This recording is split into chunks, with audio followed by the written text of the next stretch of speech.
Hello, kamusta tayong lahat? I praise my Father, the Holy Righteous One, the Alpha and Omega, the beginning and the end, El Shaddai, Jehovah,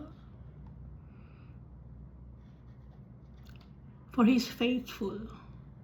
He will never leave us nor forsake us, even if we are already old and gray. He will sustain us. Our Father, He is continuously perfecting us. He is continuously supporting us and comforting us. Because we are the apple of His eye. We are His inheritance. And our Father, He is our treasure.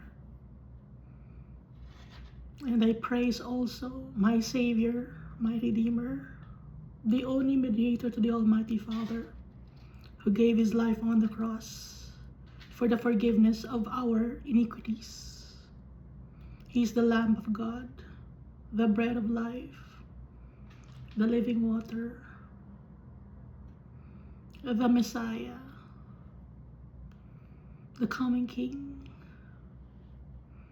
the King of Kings and Lord of Lords,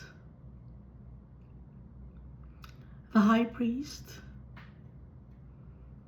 our great teacher, prophet,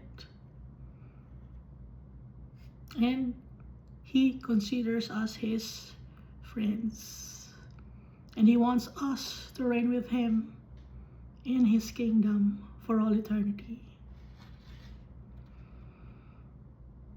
I praise also the Holy Spirit, for He lives in our hearts, continuously showering us with gifts and fruits every day, strengthening our faith to our Father and to Jesus Christ. So Iska, last time we read Job chapter 7, Job chapter 8, and Job chapter 9. Dito sa Job chapter 7, no one's comforting Job. Sinasabi dito ni Job na yung kanyang buhay ay full of sufferings. Ang buhay ng tao dito sa mundo, dito sa earth, ay full of sufferings. Na para lang tayong hired man or may kontrata lang tayo, after ng kontrata tapos na. Limitado lang ang time natin dito sa earth.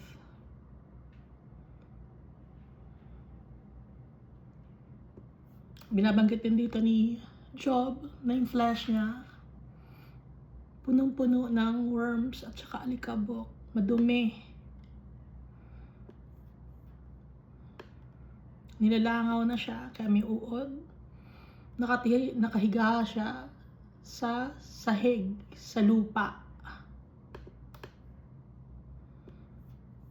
Walang pumapansin sa kanya.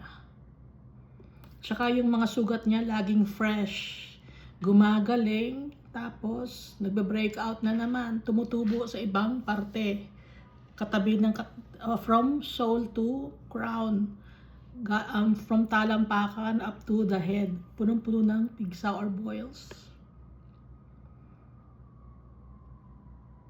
Humina kasi yung kanyang resistensya. Inalaw ni Almighty Father yon dahil si Satan ay naghahanap ng mga taong makasalanan. Gusto niya lagi ng mga taong makasalanan. Kaya itong si Job, siyang pinaka-righteous person nung time niya. Pinagmalaki siya ni Almighty Father kay Satan. At si Satan naman, he challenged the Almighty Father. At dahil sa si Almighty Father, may tiwala siya kay Job, kaya inalaw niya mangyari ang mga suffering sa buhay ni Job. Mawala ang kanyang properties, kanyang mga anak, pati na ang kanyang health.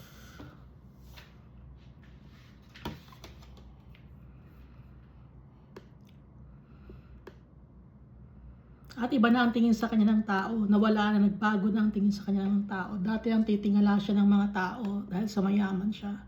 Ganoon talaga yung tao na pag mayaman ka, titingalain ka ng tao. Pero pag walang-wala ka na, hindi ka napapansinin.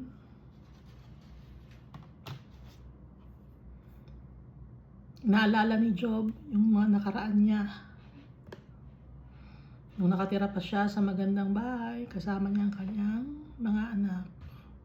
At marami siyang mga animals.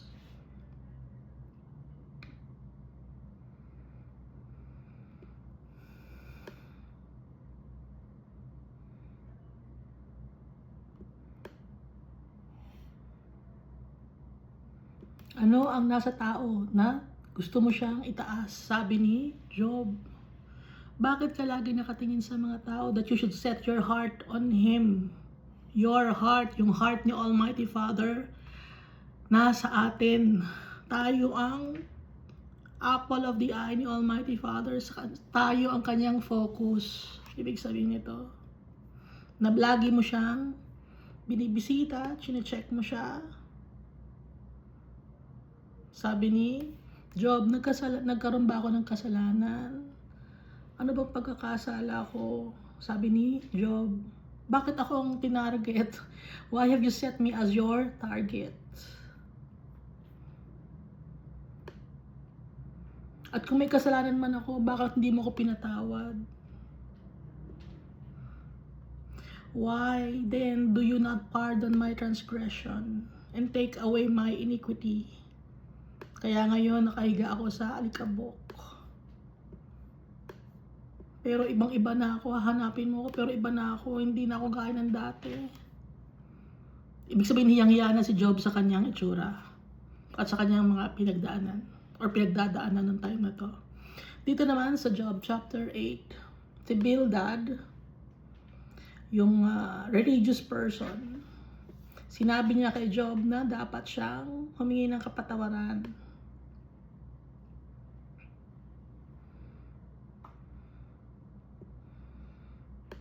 So, kinokondemn ng mga kaibigan ni Job siya.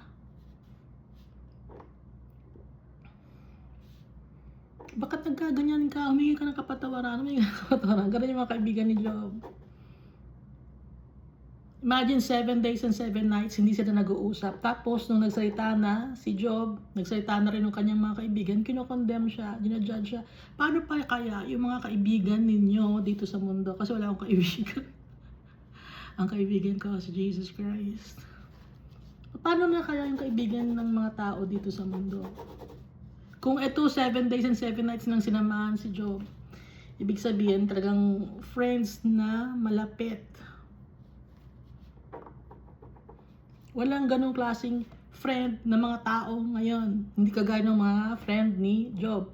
Pero yung mga friend ni Job, kahit na sila ay malapit kay Job, they were condemning Job.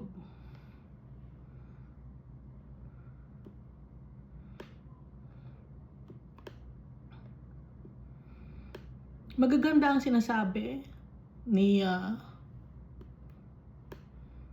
Bildad, no?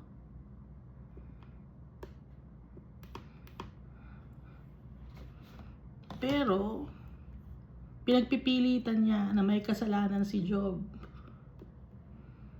Hindi nila malubos maisip, tama ba? Hindi ba nila lubos maisip na pwedeng magbigay si Almighty Father ng trials and tribulations sa mga taong righteous. Gaya ni Jesus Christ. Jesus Christ, Son of Man, Son of God. Hindi lubos maisip ng mga kaibigan ni Job. Ang laging isip nila, kaya nagkakaganyan ka, may kasalanan ka. Yun ang verdict ni Bildad, ni Zophar, at saka ni Sino nga yung isa? Nalimutan ko naman.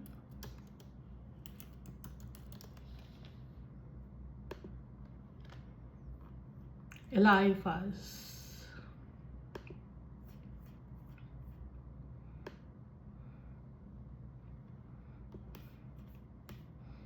Dito naman sa Job chapter 9.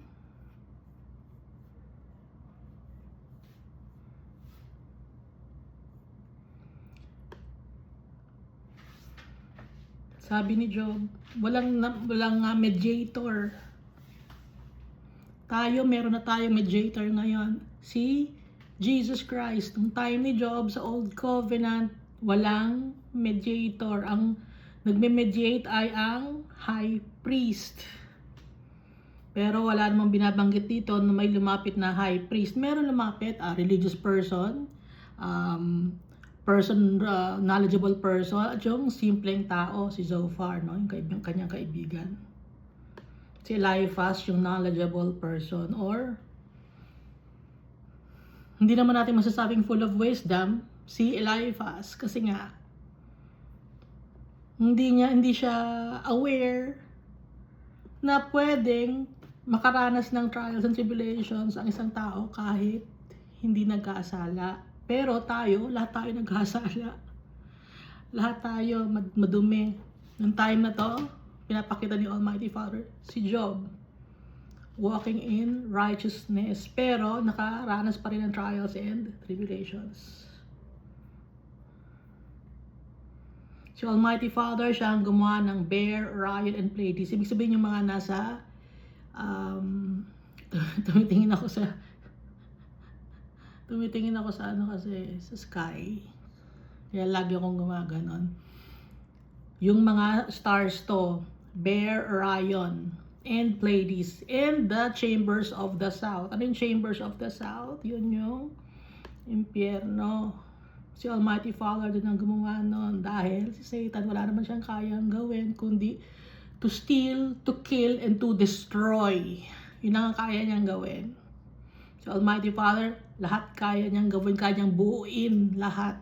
Gawin ang mundo na to, no? Si Almighty Father, He is powerful. He does great things past finding out. At wonders without numbers. Hindi mabilang ang magagandang bagay, wonderful things na ginawa ni Almighty Father at gagawin pa ni Almighty Father. Mabilis umaksyon si Almighty Father. For though I were righteous, I could not answer him. I would beg mercy of my judge. Sabi ni Job.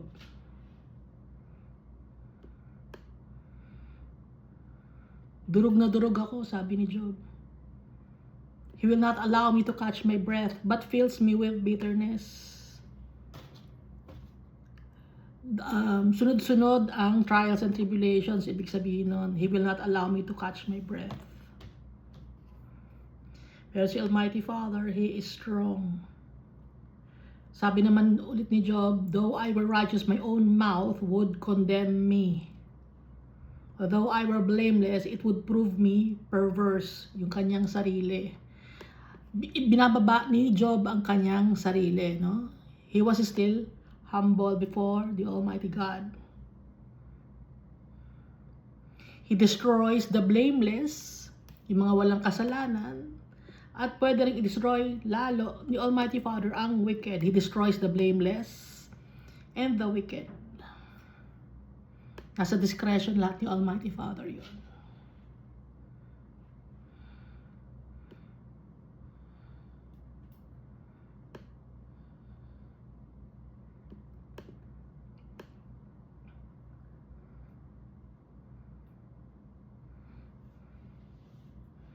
For he is not a man as I am. Sabi ni Job, that I may answer him. Hindi ko masasagot si Almighty Father. Hindi ako pwedeng makipag-debate or umapela. Dahil ako, tao lang ako. Si Almighty Father, He is God.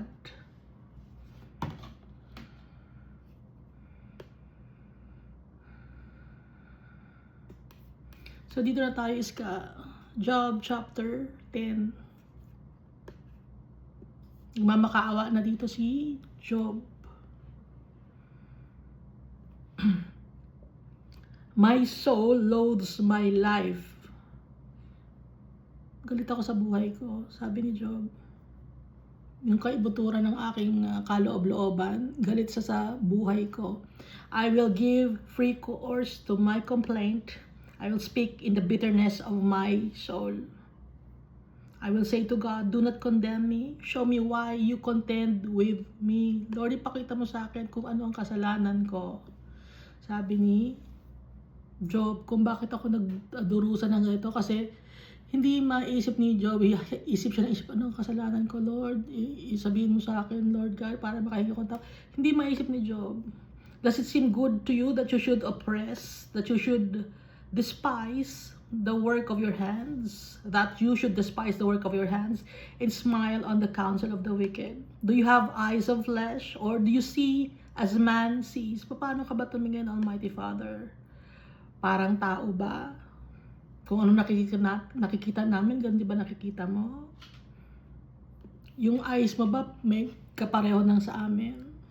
Are your days like the days of a mortal man? Are your years like the days of a mighty man?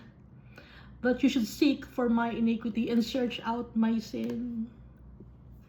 Hinahanap mo ang aking kasalanan. Although you know that I am not wicked, Lord, alam mo, wala akong kasalanan, I'm not wicked.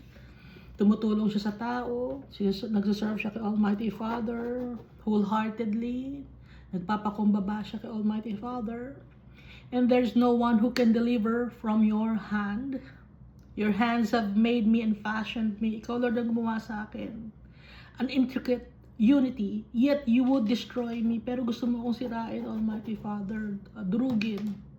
Ikaw ang gumawa sa akin. Remember, I pray that you have made me like clay. Like clay, dahil gawa tayo sa alikabok, no? And will you turn me into dust again? Gagawin mo ba ako ulit na alikabok? Will you not pour me out like milk and curdle me like cheese? Clothe me with skin and flesh, and knit me together with bones and sinews. Ikaw, Lord, ang gumawa sa akin. Parang milk na minolde mo na keso. Curdle me like cheese. Namuo, naging keso. Clothe me with skin and flesh, and knit me together with bones and sinews. Or ligaments. No? You have granted me life and favor. Binigyan mo ako ng buhay at favor. And your care has preserved my spirit. Iningatan mo ako. And these things you have hidden in your heart. I know that this was with you. Nakatago sa puso mo to, Almighty Father. Alam ko na ikaw. Kung ano nasa puso mo, Almighty Father, na ikaw lahat ang gumawa sa amin. If I sin, then you mark me. Pag nagkasala ako, meron na akong -1 point. If I sin, then you mark me and will not acquit me of my iniquity. If I am wicked, woe to me. Kung wicked ako, kawawa naman ako. Even if I am righteous, kahit na wala akong kasalanan, I cannot lift up my head. Mapagkumbaba pa rin siya kahit na siya ay righteous. I am full of disgrace. See my misery. If my head is exalted, you hunt me like a fierce lion. Pag ako naging arrogant, magagalit ka sa akin. And again, you show yourself awesome against me. You renew your witnesses against me and increase your indignation toward me. Changes in war are ever with me. Sinasabi dito ni Job, wala siyang kalaban-laban. Powerful si Almighty Father. Si Job, tao lang siya. Yun ang kanyang ibig sabihin. Why then have you brought me out of the womb? Oh, that I have perished and no eye had seen me. Bakit inala mo pa akong mga ipanganak? Sana namatay na lang ako para wala na nakakita sa akin. I would have been as though I had not been. I would have been carried from the womb to the grave. Hindi na sana ako naging ganito. From womb, kung pinagbuntis ako ng nanay ko, sana pinanganak na isang stillborn, hanggang diretso na siya sa libingan. Hindi na siya naka-experience ng buhay dito sa mundo. Yun ang gusto kong sabihin. Are not my days few? Konti lang ang araw ko. Cease, leave me alone that I may take a little comfort. Gusto ko ng konting pahinga lang, Lord. Lord, isang break lang, isang recess. Lord, give me a break, Lord.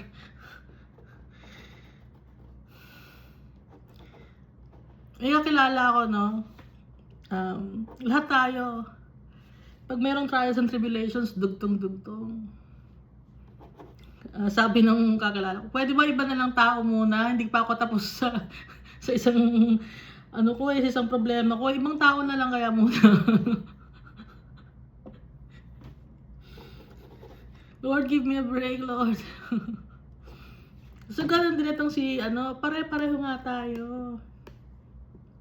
Are not my days few? Cease, leave me alone that I may take a little comfort. Before I go to the place from which I shall not return, to the land of darkness and the shadow of death. A land as dark as darkness itself, as the shadow of death, without any order, where even the light is like darkness. Kahit may liwanag, darkness pa rin. Kasi nga, yung heart ni Job, masakit na masakit yon, yung experience niya na to, yung pinagdadaanan niya, sobrang sakit. Sana hindi na lang ako nabuhay. May liwanag nga, pero alam ko madilim pa rin doon. Kasi nga, yung kanyang pinagdadaanan. Tayo rin, ganun din.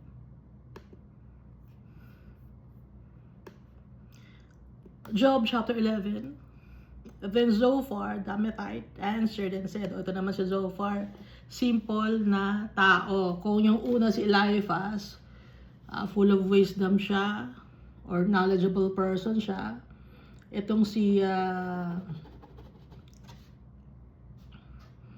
Amethite, ito pa si Zophar, si Eliphaz, malilimutin ako. Bildad. Si Bildad, religious naman siya. No, ito naman si Zophar, siya naman yung simpleng tao. Hindi siya religious, hindi siya matalino. Pero ibig sabihin Zophar, chirper or little bird. So ito ay parang chismoso na tao.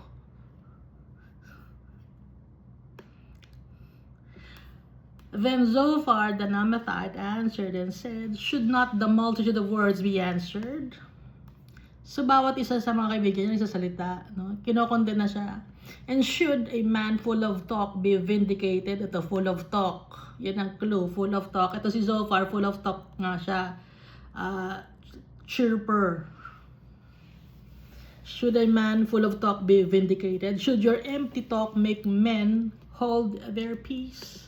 And when you mock, should no one rebuke you? Pag may nagmamak, dapat di ba merong magre-rebuke sa'yo? For you have said, my doctrine is pure and I am clean in your eyes. Sabi mo, di ba malinis ka? Na malinis ka sa mata, wala kang kadumihan, di ba sabi mo? But oh, that God would speak and open His lips against you. Sabi ni Zophar. That He would show you the secrets of wisdom, for they would double your prudence. Magmamalinis ka. Sabi ni Zophar, know therefore that God exacts from you less than your iniquity deserves.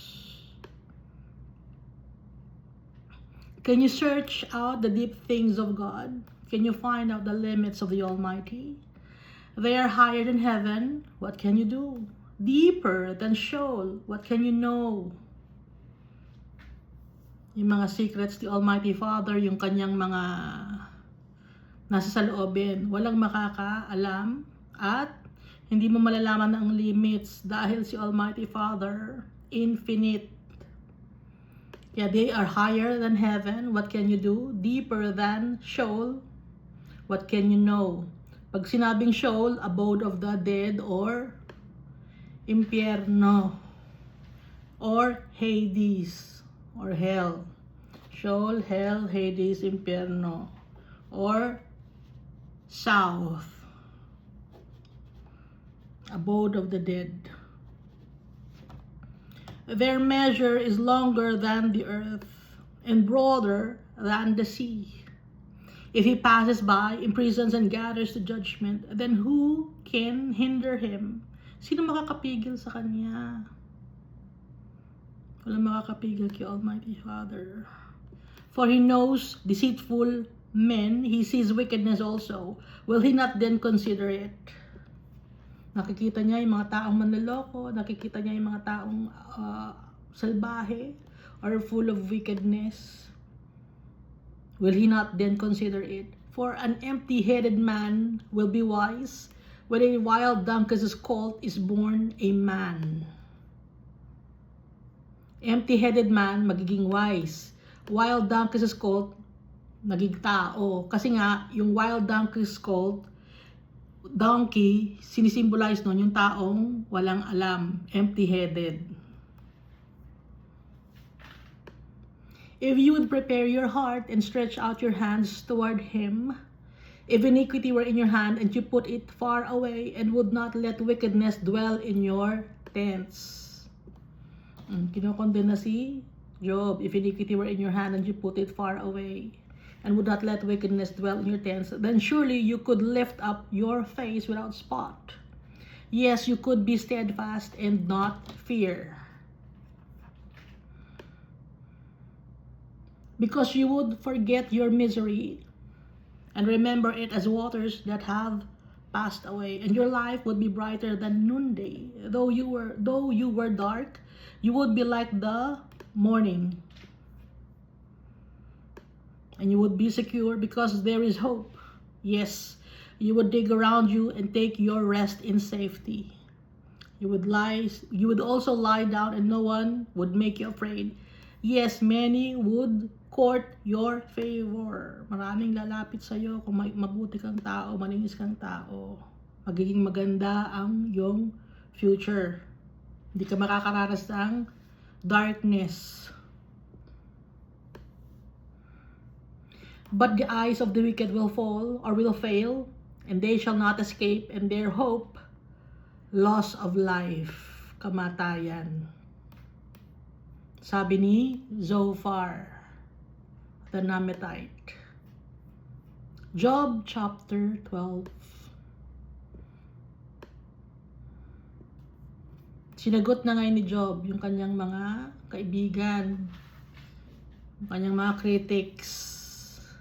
Then Job answered and said, no doubt you are the people and wisdom will die with you. Wala kayong alam. Sabi ni Job, mga tao kayo na walang alam. Hindi nyo naiintindihan. But I have understanding as well as you. I am not inferior to you. Nakakaintindi rin ako. Hindi ako mababang isip na tao. Pantay-pantay tayo, sabi ni Job. Kasi, porque naghirap na si Job, nagkasakit na siya, feeling ng mga kaibigan niya, above na sila kay Job. Na, kasi may kasalanan ka, sumingi ka ng tawad. O, yung isa namang religious person, ganun din. Itong simpleng tao naman na si Zophar, ganun din. Minamalit na nila si Job. Gaya ng asawa ni Job. So si Job wala siyang kakampi. Kaya tayo, pag dumadanas tayo ng pains and sufferings, trials and tribulations, wala talaga tayong kakampi. Mag-isa lang talaga tayo. Pero ngayon, meron tayong mediator, si Jesus Christ, kakampi natin. Siya ang ating strength, the rock, the cornerstone, si Jesus Christ. At pinadala ni Jesus Christ sa atin ang Holy Spirit. But I have understanding as well as you. I am not inferior to you. Indeed, who does not know such things as these? Sino bang di nakakalam ng mga sinasabi ninyo? I am one mocked by his friends. Ako, minamock niyo ako, kaibigan niyo ako, di ba? Who called on God and he answered him. The just and blameless who is ridiculed. Wala akong kasalanan. Lahat ng gusto ni Almighty Father, ginagawa ko. Pero, you are ridiculing me. Ridiculed, no? Ano bang another name for ridiculed? Another word, rather.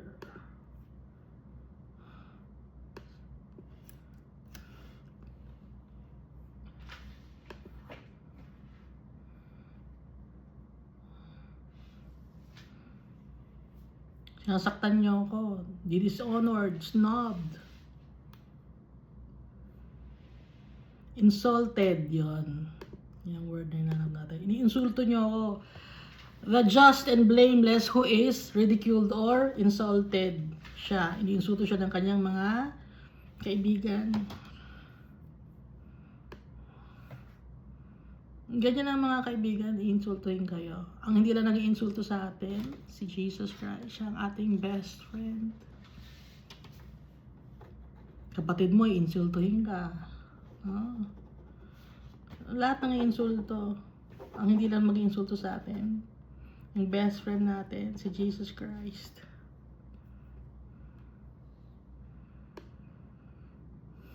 A lamp is despised in the thought of one who is at ease. It is made ready for those whose feet slip.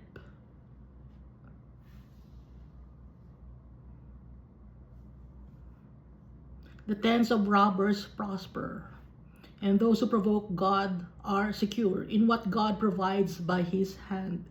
Yung mga gumagawa ng kadumihan, yung provoking God to anger, secured sila. Hindi lahat ng nakakaranas ng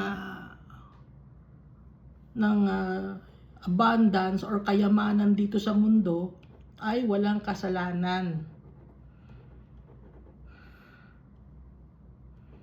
Kagaya ng mga tao nakakaranas ng trials and tribulations, wala silang kasalanan pero nakakaranas sila ng pain and sufferings.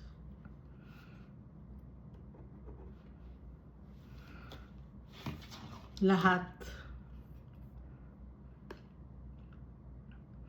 And those who provoke God as they are secure in what God provides by His hand. But now ask the beasts, and they will teach you, and the birds of the air, and they will tell you, or speak to the earth, and it will teach you, and the fish of the sea, it will explain to you. Who among all these does not know that the hand of the Lord has done this? In whose hand is the life of every living thing. Every living thing, lahat si Almighty Father ang bumubuhay sa atin, mga plants, animals, tao. Binibigyan niya tayo ng oxygen, carbon dioxide, para mabuhay tayo. Yung carbon dioxide para sa mga plants, yung mga plants naman kakainin natin. Or yung plants naman kakainin ng mga animals, and then yung mga animals kinakain natin, no?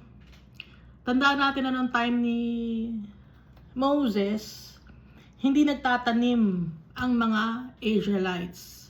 Anong kinakain nila? Mana, at ano pa ang kinakain nila? Siyempre naman sasagot. Yung mga animals nila, kinakain nila, no? Pag nagsasawa na sila sa mana, kumakain sila. So, hindi sila nagtatanim, no? Ang in-offer lagi kay Almighty Father, burnt offering, sin offering, goat, sheep. Oh, sheep, labang word na sheep. Sheep, plural na kasi yung sheep. Goats, sheep. Ano pa ba? Cow. Ay, mga cattle. Hindi na kinakain yung kabayo. Hindi pwede kainin yung kabayo. Tsaka yung camel.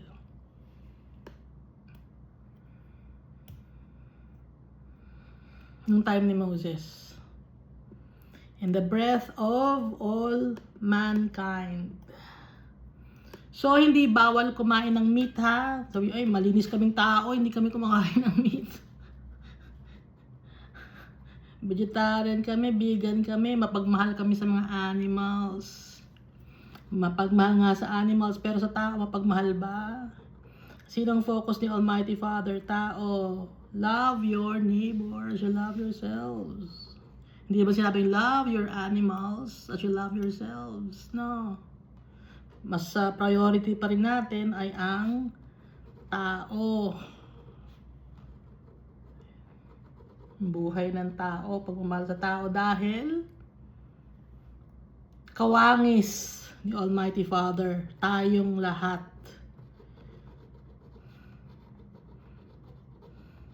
Yun ang reason ni Almighty Father. Mahal niya lahat ng tao, ano man ang itsura natin. Does not the ear test words and the mouth taste its food? Wisdom is with aged men. Yung mga full of wisdom na mga tao, karamihan sa kanila mga matatanda na. Bakit? Kasi nga, hindi lang nila pinag-aralan, kundi na-experience na nila. Yun ang ibig sabihin ng wisdom. Na-experience mo na, alam mo na. Kasi yung knowledge, know lang yun. No? Yung root word know. Pag wisdom, wise ka na. Yung root word na wise. Na-experience mo na. Kaya aged men.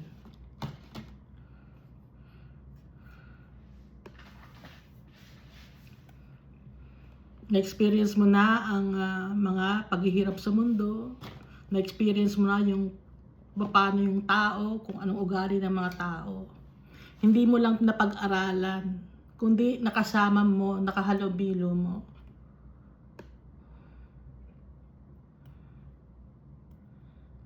Wisdom is with aged men and with length of days understanding. Yun, naiintindihan mo na ang mga bagay. Yun ang wisdom. Hindi lang alam, kundi naiintindihan mo na, na-experience mo na. With Him are wisdom and strength. Si Almighty Father, full of wisdom and strength. He has counsel and understanding.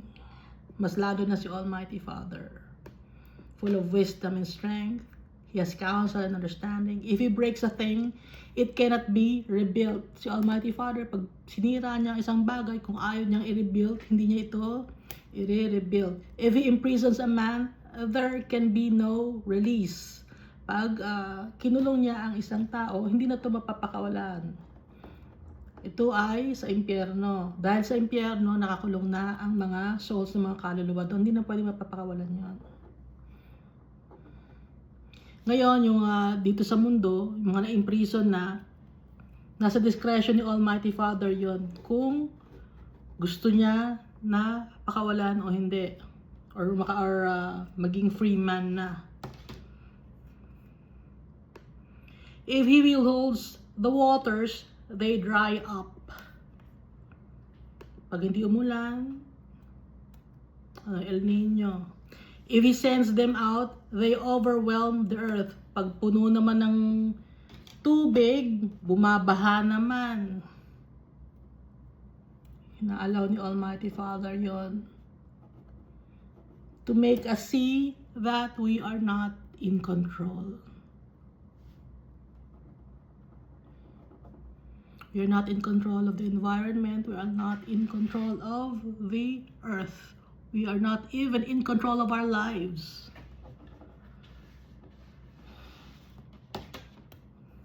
With Him are strength and prudence. The deceived and the deceiver are His. Nasa pangangalaga ni Almighty Father. Yung mga manloloko at yung mga hindi manloloko. Kitang-kita ni Almighty Father. Nasa sa Kanya na ang decision kung paparusahan niya o hindi. He leads counselors away plundered and makes fools of the judges. He loosens the bonds of kings and binds their waist with a belt. He loosens and then binds, no? Pwede niyang luwangan or sikipan yung bonds at saka yung belt Nasa kung gusto ni Almighty Father yon, kaya niyang gawin yon. So sinasabi dito ni Job na powerful si Almighty Father. He leads princes away plundered and overthrows the mighty. He deprives the trusted ones of speech and takes away the discernment of the elders. Pati yung mga decision making. Akala natin we are in control. Bakit magulo ang government? Inaalaw ni Almighty Father. Bakit magulo ang mundo? Inaalaw ni Almighty Father. Yun ang ibig sabihin dito. Kung i-apply natin sa ngayon, inaalaw ni Almighty Father. Bakit tayo nakakaranas ng pains and suffering? Inaalaw ni Almighty Father. Kahit na ang mga mayayaman, mahihirap, pantay-pantay tayo.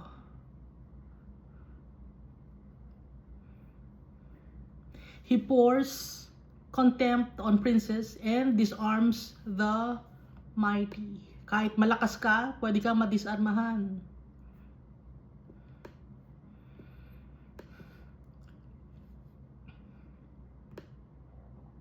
So, ibig sabihin, yung future natin dito sa mundo, hindi natin sure. Pero pag na kay Almighty Father tayo, sure tayo, magtitiwala tayo sa Kanya. Verse 22, He uncovers deep things out of darkness and brings the shadow of death to light. He makes nations great and destroys them. He enlarges nations and guides them. Ginagawa niyang great ang isang nation, pwede rin niya itong sirain. Pwede niyang palakihin ang nation at i-guide ito. He takes away the understanding of the chiefs of the people of the earth. Pwede niyang tanggalin ang pangunawa ng mga tao, na leader ng mga tao dito sa mundo. Di ba wala nang pangunawa yung mga leaders ng tao dito sa mundo? Inalaw ni Almighty Father yun. And makes them wander in a pathless wilderness.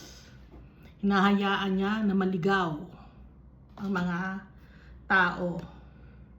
They grope in the dark without light, and He makes them stagger like a drunken man.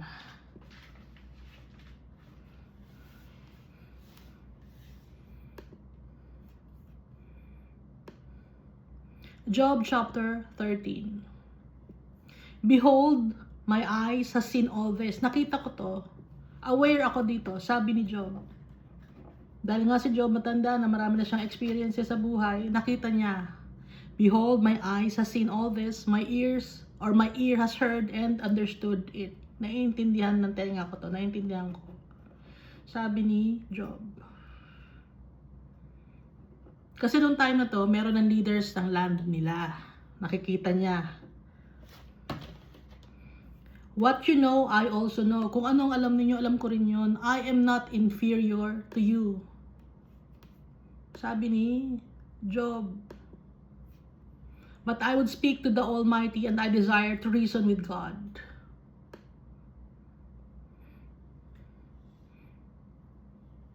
Kasi pinaparamdam ng kanyang tatlong kaibigan na Job was less than those three friends of his.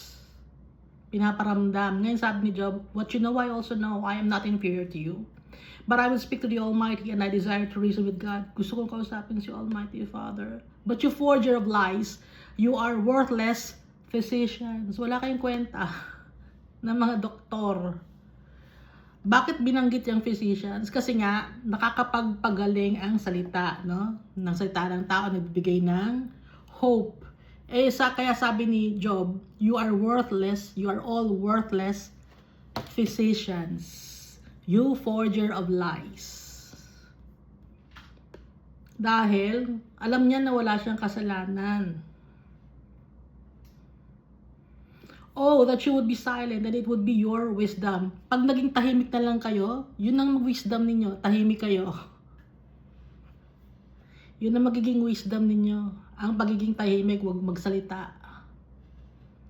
Now hear my reasoning and heed the pleadings of my lips. Will you speak wickedly for God and talk deceitfully for Him? Kayo ba ang nagre-represent kay Almighty Father? nagsasalita ng laban sa kanya. But alam nyo ba ang isip ni Almighty Father? Will you show partiality for Him? Will you contend for God? Will it be well when He searches you out? Or can you mock Him as one mocks a man? Pwede mo ba siyang pagtatawaran nyo ba si Almighty Father gaya ng pagtatawaran nyo ako na isang tao?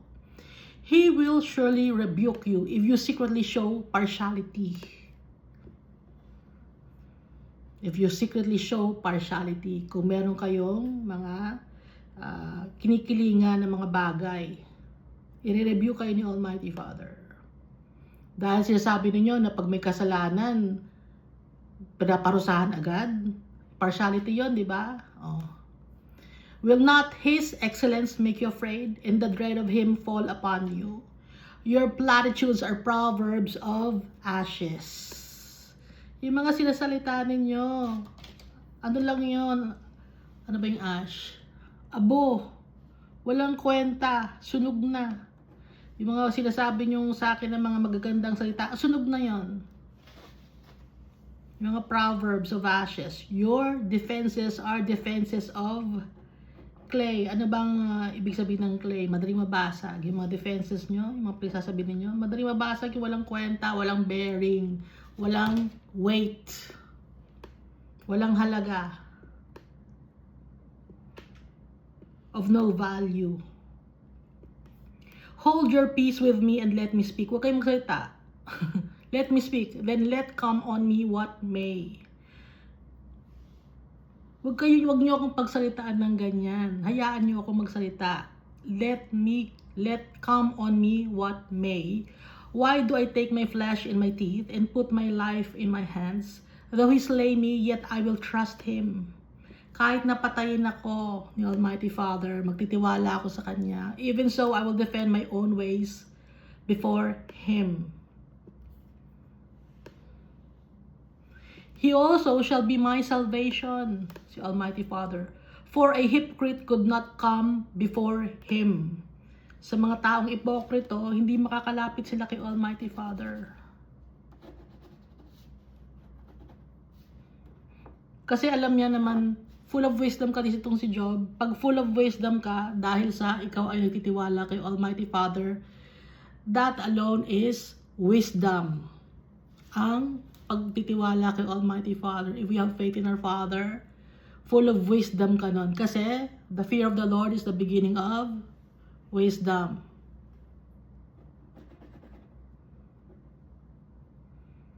For a hypocrite could not come before Him. Listen carefully to my speech and to my declaration with your ears. Makinig kayo mabuti. Sabi ni Job. See now, I have prepared my case. I know that I shall be vindicated. Pag sinabing vindicated, ang tawag doon, justified.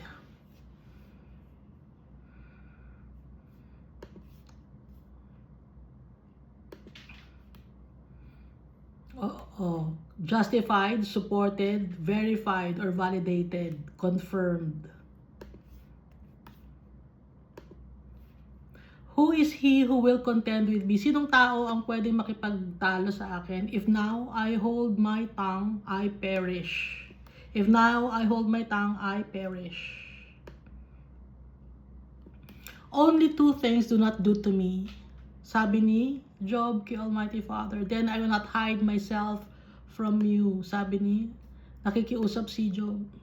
Withdraw your hand far from me. And let not the dread of you make me afraid. Huwag akong matakot sa iyo, Almighty Father, at makalapit ako sa inyo ng maayos.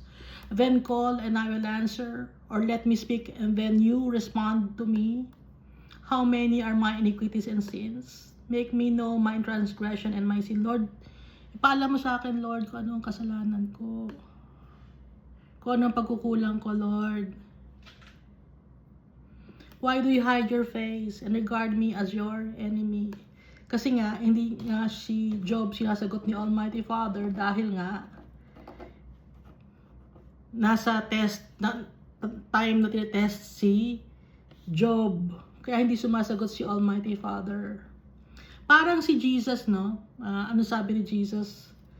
Father, Father, why have you forsaken me? Isang verse nga yan.